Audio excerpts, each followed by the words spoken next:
A little reading from my book that's not yet released, but okay. Um, Trout out of water.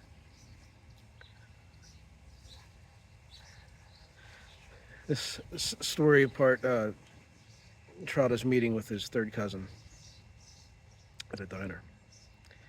The last I'd heard, Karlith was teaching comparative literature at Northwestern, living the quiet academic life that had always seemed to suit his contemplative nature. We hadn't spoken in almost 5 years, not since his mother's funeral, when he'd stood beside me at the graveside and quietly recited lines that somehow captured the absurdity of grief better than any prayer. The 24-hour diner at North Clark looked like exactly the kind of place that had witnessed 1,000 midnight confessions. Fluorescent lights buzzed overhead, casting everything in a particular shade of urban loneliness that made honest conversation feel both necessary and dangerous. I called Karlith from a payphone, 6 blocks away, one of the few remaining relics of a less monitored age, and asked him to meet me here.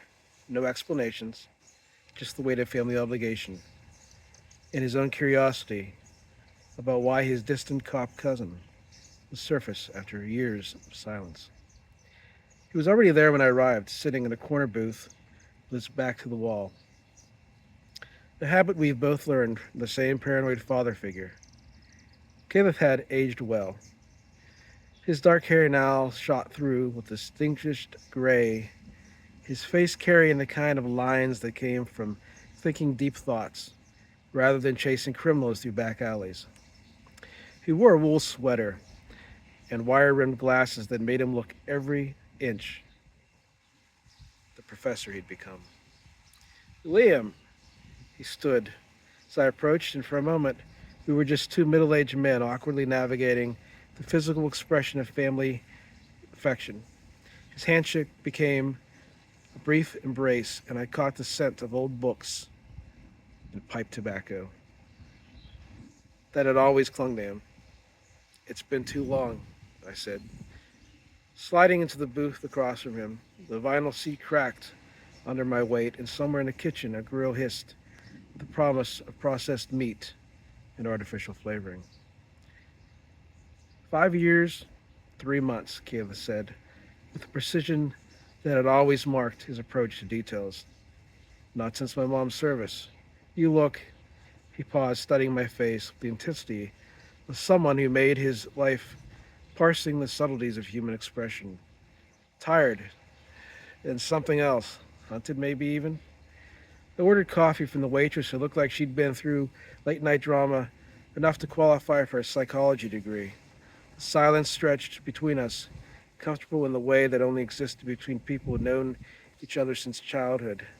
Karlith had always been patient, willing to let conversations unfold on their own pace, rather than forcing revelations through direct interrogation. I'm in trouble, I said finally, the words feeling strange in my mouth. It had been so long since I'd admitted vulnerability to anyone that the shape of the confession felt foreign. The kind of trouble that requires meeting at diners at midnight, Karlith's words carried a note of concern wrapped in genuine humor, or the kind that requires lawyers, fake passports, and new identities.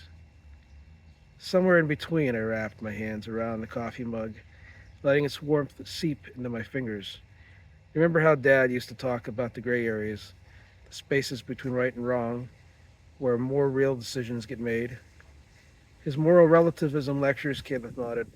I always thought he was trying to justify some of the things he'd seen in the war, the compromises that good men make when the world doesn't offer clean choices. I think I found myself in one of those gray areas. I'm not sure I can find my way out without losing something essential about who I am. The waitress refilled our coffee cups with practiced efficiency, her presence a brief interruption that somehow made the confession feel more intimate by contrast. Around us, the diner managed its nocturnal rhythm, a softer chatter of dishes, the distant murmur of late night conversations, the electric beeping of delivery driver's GPS system. Tell me, Karlith, said simply. So I did.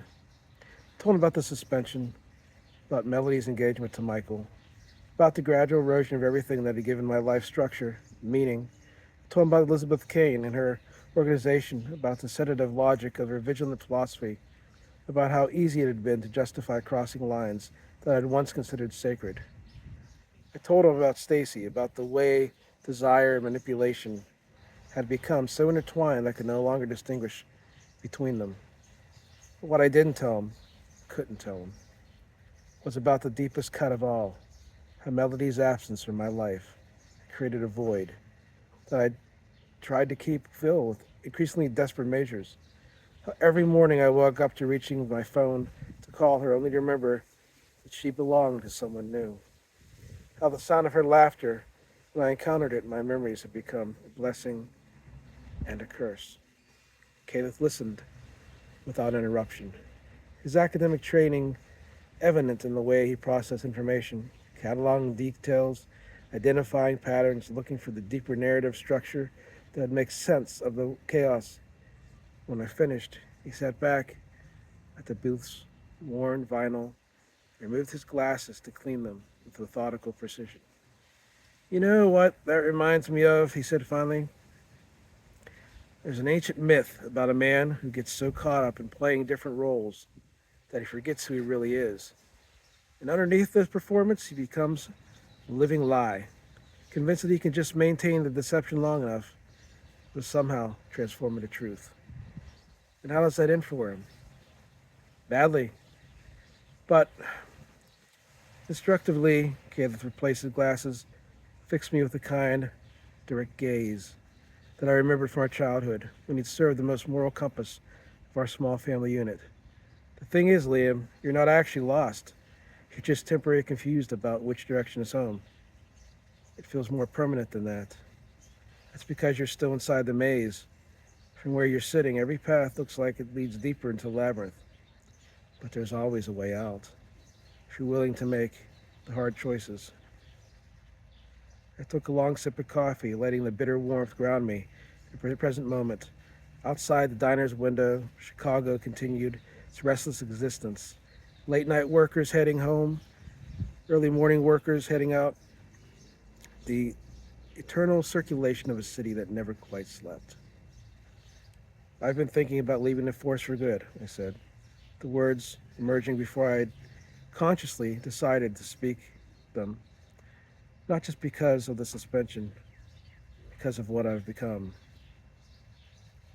what I'm becoming. What would you do instead? I don't know, that's a terrifying part. Being a cop has been my identity for so long, I'm not sure there's anything left under the badge and the gun, authority to arrest people.